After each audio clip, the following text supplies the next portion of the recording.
Ok. Não, pronto, não sei se há mais alguma questão. Neste momento não está ninguém com a mão no ar, de modo que passaríamos então para a apresentação final e se entretanto surgir alguma dúvida, pronto, no final nós iremos ter aqui mais alguns minutinhos para perguntas direcionadas para toda a gente, de modo que pronto, pedia-vos então se tivessem alguma pergunta para tentarem guardá-la para o final. De modo que, para terminarmos bem, vamos falar com o Frederick, que nos vai fazer, que também que não é também, que é mestre, foi nosso aluno da licenciatura, é mestre em Segurança Informática pela Universidade de Coimbra, é também estudante de doutoramento na Universidade de Coimbra, colabora connosco enquanto professor convidado e, enfim, a título de curiosidade, é locutor de rádio, ou foi locutor de rádio, e dá para ver pelo background. De modo que então, Fred, o palco é seu neste momento. Pronto, muito obrigado pela apresentação, professor Nuno. Efetivamente, pronto, esse foi o meu percurso. Infelizmente, a rádio neste momento tem sido um hobby que tenho deixado um bocadinho de lado, até porque me tenho focado essencialmente na questão da cibersegurança e agora na continuação do meu tema de mestrado, onde estou a fazer agora o meu doutoramento com a Universidade de Coimbra, mais especificamente na área de inteligência artificial aplicada à injeção de vulnerabilidades, em particular em scripts Python.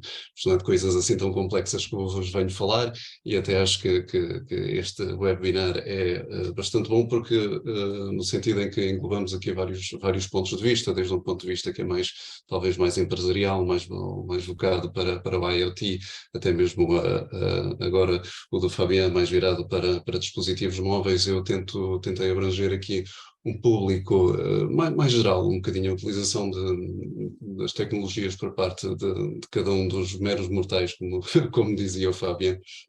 E trago-vos aqui, portanto, esta apresentação, riscos da utilização das tecnologias de informação do ponto de vista do utilizador. Só fazer aqui uma pequena ressalva: eu durante este webinário eu apresento algumas soluções, alguns nomes de soluções comerciais e gratuitas, não que tivesse qualquer afiliação, no sentido em que não me pagaram para o fazer. Eu acho que eu menciono na minha apresentação, faço por opinião própria e por achar que são mesmo boas soluções.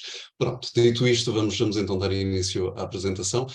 Todos nós sabemos da importância, e é por isso que estamos aqui, da cibersegurança nos dispositivos que utilizamos, e principalmente porque todos nós utilizamos dispositivos móveis, e estes dispositivos móveis comunicam muitas vezes sem fios. E dentro destes dispositivos móveis, muitos de nós comunicamos com redes sociais e temos perigos que vão desde o cyberbullying ou fear of missing out, que também podem ser possíveis vetores de ataque. Eu queria chamar a atenção para isso. Temos outros perigos da partilha de informação, que podem levar à invasão de privacidade, ao roubo de identidade e de dados de localização, que muitas vezes partilhamos e nem temos bem em consideração. Temos também uma muito difícil apropriação do conteúdo ao utilizador, visto que o servidor não sabe quem é que é o utilizador que está do outro lado. Temos, como já foi referido, a utilização de malwares e vírus que podem ser facilmente disseminados por links. Temos esquemas de phishing que podem obter dados pessoais. Temos questões como o shoulder surfing, que é simplesmente estar a olhar por cima do ombro, por assim dizer em português, numa tradução muito mal feita, e ver o que é que a pessoa está a escrever no seu dispositivo. E temos algumas técnicas mais difíceis, que vão desde a injeção de algum payload num APK, conforme foi referido pelo Fabian, até mesmo depois simulando a assinatura e conseguindo distribuir isso, a técnicas como a steganography, que fazem a inclusão de código malicioso dentro de imagens, por exemplo.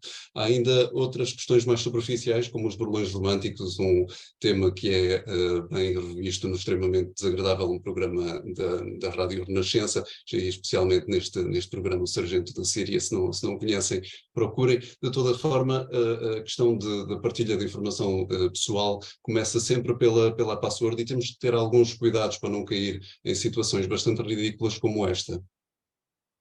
We're talking about cybersecurity today and how safe people's passwords are. What is one of your online passwords currently? It is my dog's name and the year I graduated from high school. Oh, what kind of dog do you have? I have a 12 Papillon, And what's his name? Jameson. Jameson. And where did you go to school? I went to school back in Greensburg, Pennsylvania. What school? Hillsfield Area Senior High School Oh, when did you graduate? in 2009. Oh, great. Pronto, aqui a expressão da cara da menina que acabou de divulgar a sua password, ainda por cima num programa de televisão e para absolutamente toda a gente que estava a ver. Mas nós usamos os telefones muito como meio de comunicação e que leva a questões como aplicações de comunicação privada. E o que é a privacidade? Será a partilha do nome, da morada, o código de uma porta, ou como diria Edward Snowden, arguing that you don't care about the right to privacy because you have nothing to hide is no different than saying you don't care about free speech because you have nothing to say. Isto em português seria algo como argumentar que não te importas com o direito à privacidade porque não tens nada a esconder, não é muito diferente de dizer que não te importas com a liberdade de expressão porque não tens nada a dizer. E quero dar aqui um pequeno overview sobre as redes sociais que são utilizadas muitas vezes como meio de comunicação e da segurança ou insegurança das aplicações que nós utilizamos. O SMS, conforme foi perguntado pelo Paulo, se não estou em erro, em termos de segurança, o SMS não tem encriptação nenhuma, portanto é bastante fácil nós obtermos mesmo que seja um two-factor authentication que seja enviado por SMS, eu acho que é relativamente fácil de ser obtido. Dito isto, os SMS que estão trocados entre dispositivos, a não ser que utilizem algum tipo de chat, não têm qualquer tipo de encriptação e as mensagens são facilmente interceptáveis. O mesmo vale para o LinkedIn, daí terem levado aquele zerozinho no início, que não tem qualquer tipo de encriptação nas mensagens que são enviadas. Depois, em termos de e-mail, depende bastante do e-mail que estamos a utilizar. Temos, em termos de segurança, questões como o OpenPGP, que pode já proteger e encriptar as comunicações via e-mail, mas que não é por defeito, portanto tem que ser configurado pelo utilizador. Temos também serviços de e-mail que são bastante conhecidos e bastante bons, como o ProtonMail, e temos também serviços como os temp emails, os e-mails temporários, que simplesmente nos dão uma caixa que podemos utilizar durante o tempo que quisermos, com um nome bastante, normalmente, random, que é aleatório, e que não tem qualquer tipo de segurança, mas que nos permite, por exemplo, ativar um serviço sem estarmos a fornecer a nossa informação pessoal. E aqui dou uma pequena ressalva aqui neste CVE 23 de 2023, o 23397, que é uma vulnerabilidade que surgiu há 1 ou 2 semanas atrás, para Outlook e que consegue Remote Code Execution só pelo simples facto do Outlook receber a mensagem na caixa. O utilizador nem sequer tem que abrir o e-mail, é espetacular. Depois temos aqui com valor de 2 o Skype. O Skype utiliza AES e TLS, portanto já tem alguma segurança, tem um sistema de encriptação assimétrico, que é a utilização de uma chave privada e de uma chave pública, ao contrário da encriptação simétrica, onde a mesma chave é utilizada para encriptar e desencriptar, e leva aqui o valor de 2. O Telegram, que dei-lhe um 3, mas que se calhar também devia ter levado um 2, ele tem um protocolo bastante seguro, que é o MT-Proto, mas que só é ativo se o utilizador utilizar o que eles chamam de secret chats, ou seja, as mensagens que nós enviamos pelo Telegram normalmente não são encriptadas, e isto é preciso chamar a atenção para isso. Depois aqui também com o valor de 3, este trio que é da Meta, antiga Facebook, no fundo é tudo a mesma empresa, vamos sempre dar ao nosso amigo Mark Zuckerberg, com o Messenger, o WhatsApp e o Signal, que agora utilizam o protocolo Signal. O protocolo Signal, que tem uma aplicação também desenvolvida pelos mesmos desenvolvedores, é um protocolo bastante bom de segurança, tanto que as empresas grandes como a Meta rapidamente o implementaram nas suas aplicações. Mas porquê o Signal e porquê que eu pessoalmente recomendo o Signal? É de código aberto, ou seja, garante que há ausência de backdoors, o que não podemos dizer em relação às outras. Não podemos garantir que não há nenhum backdoor nas outras. O Signal, sendo de código aberto e já tendo havido várias auditorias independentes de segurança, conseguimos garantir um mínimo de segurança e de privacidade. Tem uma política de coleta mínima de dados, não tem publicidades e também não faz rastreamento para tentar vender publicidades ao utilizador, e foca na privacidade dos utilizadores com o que eles chamam de uma política de forward secrecy. Isto é um mecanismo que permite que mesmo que um atacante tenha acesso à chave privada que foi usada para encriptar uma determinada mensagem, esta chave privada não é as mesmas que nas outras mensagens. Portanto, só consegue desencriptar uma única mensagem e não o que está para trás ou o que está para a frente. Isto em contraste com a AES, por exemplo, que é só uma chave privada que desencripta logo todas as mensagens. E também o fator temporal, em que as mensagens desaparecem e só ficam visíveis durante um certo espaço de tempo. Dito isto, podemos sempre ter alguém que se passa no nosso caminho e que é menos bem intencionado. E esta pessoa nós todos sabemos, e um dos grandes ataques que esta pessoa pode fazer são ataques do tipo man in the middle, que já foram falados também por outros oradores, e que é um ataque bastante perigoso. Eu vou também mencionar alguns outros, mas este era o que eu queria focar. É um tipo de ataque onde o atacante intercepta a comunicação e permite monitorizar, manipular ou injetar novos dados nesta comunicação. Por exemplo, poderíamos redirecionar o utilizador para um site malicioso, um site que é uma cópia exata, e há mecanismos que fazem tudo por nós, copiam um site e é só trocarmos algumas coisinhas e fornecermos ao utilizador. E pode permitir o acesso a informação pessoal, pode ocorrer em vários tipos de comunicações, daí também a importância dos nossos meios de comunicação que escolhemos, e é também um dos grandes perigos da partilha de senha do Wi-Fi e também da utilização de redes públicas e abertas, além dos perigos do IoT, como já foi referido pelo colega José. O cenário mais típico será aqui o Mallory entre a Alice e o Bob. A Alice e o Bob são sempre as vítimas. Para quem estuda um bocadinho de cibersegurança já conhece bem a Alice e o Bob, e que no fundo aqui o atacante faz-se passar pela Alice enganando o Bob através do ponto de acesso.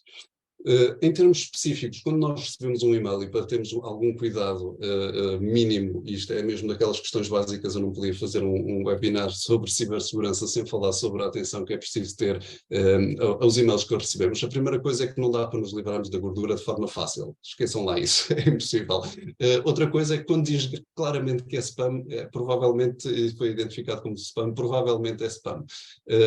Quando há outros pequenos detalhes, tenham sempre a atenção de onde é que vem e para onde é que vai o e-mail. Claramente um e-mail que não é dirigido diretamente a nós não é certamente coisa boa, e para os utilizadores um bocadinho mais avançados vejam a source e conseguem ter acesso a mais alguma informação sem ser aquela que está estritamente no cabeçalho. Em termos do atacante, este vai sempre ter um passo à frente mesmo com a utilização da HTTPS, por exemplo. Isto focando em ataques do tipo man in the middle, que são uma grande preocupação, sem dúvida, para os administradores, mas há outros tipos de ataque, como o phishing, que são e-mails essencialmente que levam a sites fraudulentos, podem enganar indivíduos e obrigá-los, entre aspas, a fornecer informações. Temos malwares, que também já foram mencionados, ataques do tipo negação de serviço e negação de serviço distribuída, que visam sobrecarregar uma determinada rede, os ataques man in the middle, que eu acabei de focar, mas temos outros como a injeção de código SQL, ataques de cross-site scripting, ataques de senha, onde tentamos por força bruta ou por ataques com meio dicionário ou ainda engenharia social, obter as senhas para um determinado login. E depois temos algumas ameaças mais persistentes, que são normalmente levadas a cabo por pessoas mais habilidosas e que visam ter acesso mais por um determinado período mais prolongado. Existem ainda ataques do tipo Zero Day. Os Zero Day são os que vêm normalmente nas notícias, exploram vulnerabilidades em software ou hardware que são desconhecidos do fabricante ou do fornecedor e, portanto, é difícil de nós conseguirmos corrigir uma vulnerabilidade que nós não sabemos que está lá. E há ainda ataques do tipo ataques de escuta, onde a comunicação entre duas partes é interceptada. Isto do ponto de vista do administrador é tudo bastante difícil porque nos ligamos muitas vezes pelo mesmo sinal, pelo mesmo access point e pelo mesmo router. Em termos de proteção básica de dispositivos, o que é que podemos fazer? E como já foi referido por alguns dos outros oradores, podemos utilizar senhas fortes, pelo menos 12 caracteres com letras, números e símbolos, por favor. Se tiverem dificuldade, porque é uma pergunta que eu tenho recorrentemente, utilizem os gestores de senhas.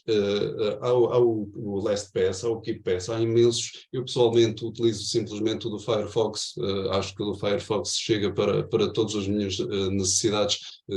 Tendem a atenção, claro, de colocar uma senha mestra para, bastante forte para evitar que qualquer pessoa que tenha acesso ao dispositivo depois tenha acesso às senhas, e encriptar os dispositivos. Claro, os próprios discos rígidos e os próprios telemóveis podem ser encriptados de raiz para, se alguém tiver acesso ao dispositivo, não ter acesso à informação que lá está. Utilizar múltiplos fatores de autenticação, mas para o mero mortal, como estávamos a falar, pelo menos um two-factor authenticator, e aqui temos empresas como a i7 que têm soluções muito boas, ou o Google Authenticator, entre muitos outros que outros oradores também mencionaram. Não esquecer a questão dos updates, manter o software atualizado e ter backups, porque não é uma questão de quando, de se vamos ser hackeados, é uma questão de quando é que vamos ser hackeados, e temos que ter um plano de contingência para pôr em marcha quando tal acontecer.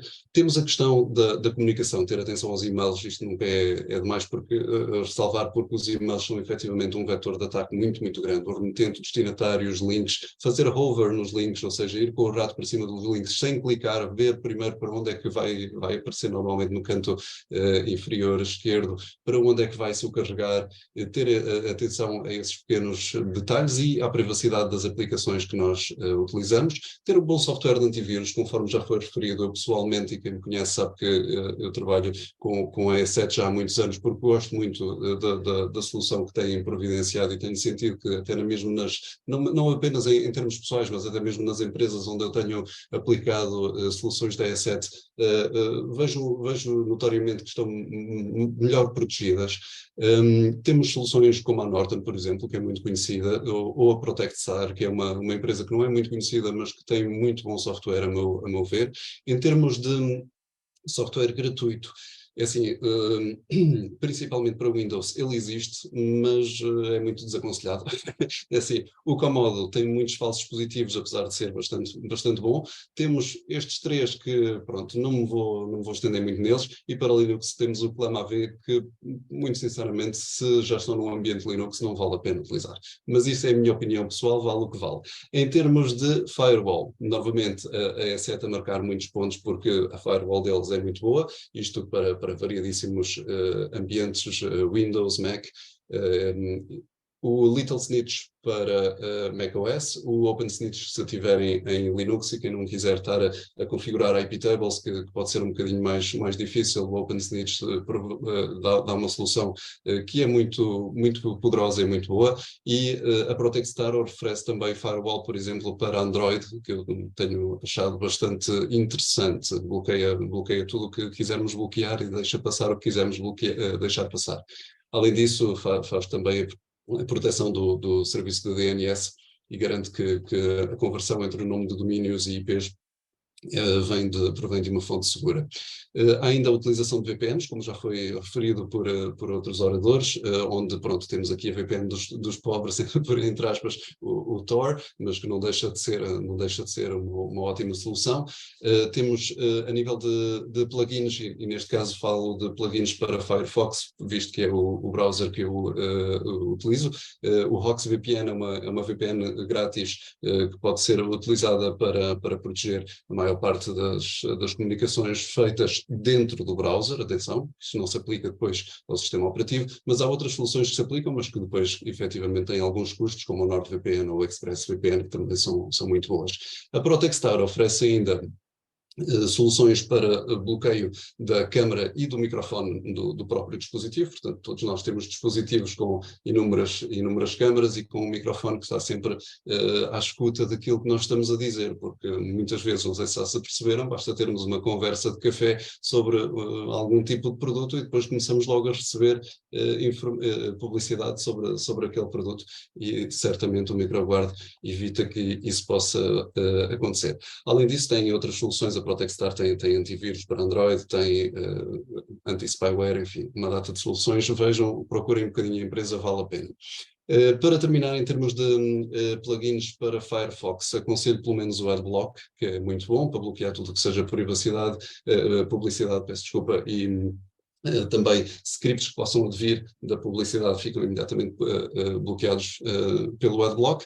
Utilizar HTTPS Everywhere força a que seja, não é uma silver bullet, mas força a que todo o tráfego passe a ser HTTPS. O Location Guard, o WebRTC Elite Shield, enfim, são alguns dos plugins que eu aconselho a instalarem. E se a política de Bring Your Own Device não for possível e tiverem mesmo que utilizar um computador público ou um dispositivo público, o que eu desaconselho, assim mesmo pela hora da morte, utilizem uma private window e não me venham dizer depois que se esqueceram de fazer logout porque estavam numa janela normal num computador partilhado. Não é? Isso é daquelas coisas básicas, mas que é preciso terem atenção. Os utilizadores avançados podem efetivamente escolher um sistema operativo um bocadinho pronto, que tem a questão da defesa e da segurança implementada desde a raiz. O GNU Linux, e eu pessoalmente sou um utilizador de Arch, especificamente de Manjaro, para quem quiser ver um bocadinho mais sobre Linux. Utilizar a firewall em modo interativo é um bocadinho chato ao início, principalmente porque vai estar sempre a perguntar isto pode, aquilo não pode, mas ao fim de algum tempo de treino, a firewall em modo interativo garante que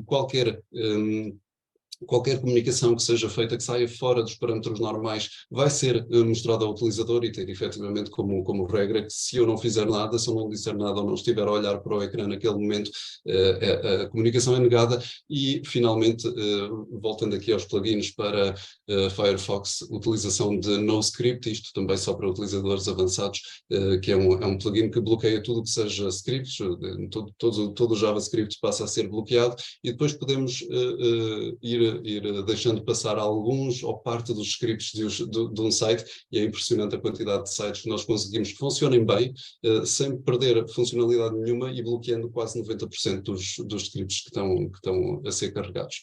Fred, pedia só um bocadinho mais de acelerar, faz favor. Estou mesmo a terminar isto para Obrigado. dizer que pronto, estamos todos ligados por uma nuvenzinha e que pronto, enquanto estivermos todos ligados na mesma nuvem há sempre um vetor de ataque que pode ser utilizado, e não esquecer que esta nuvenzinha está no fundo ali bem pequenina e que temos muito por onde atacar e por onde proteger. Portanto, é um bocadinho o foco do webinar. Eu espero que tenha sido do vosso agrado. Gostaria de agradecer pronto, a este GO e também ao Politécnico de Coimbra, à Universidade de Coimbra também, e o convite, e deixar à vossa disposição algumas perguntas que tenham para fazer.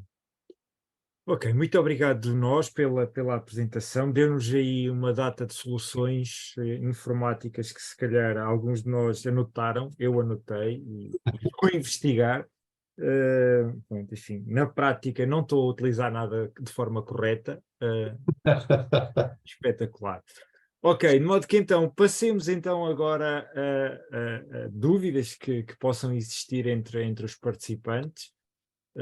Pronto, relembrar que no final poderão, se necessário, fazer perguntas a algum dos outros participantes, mas neste momento agora estamos a focar na apresentação do Fred. Enfim, deixe-me só aqui espreitar no Facebook, também havia pessoas ligadas pelo Facebook. Pronto, não há nenhuma dúvida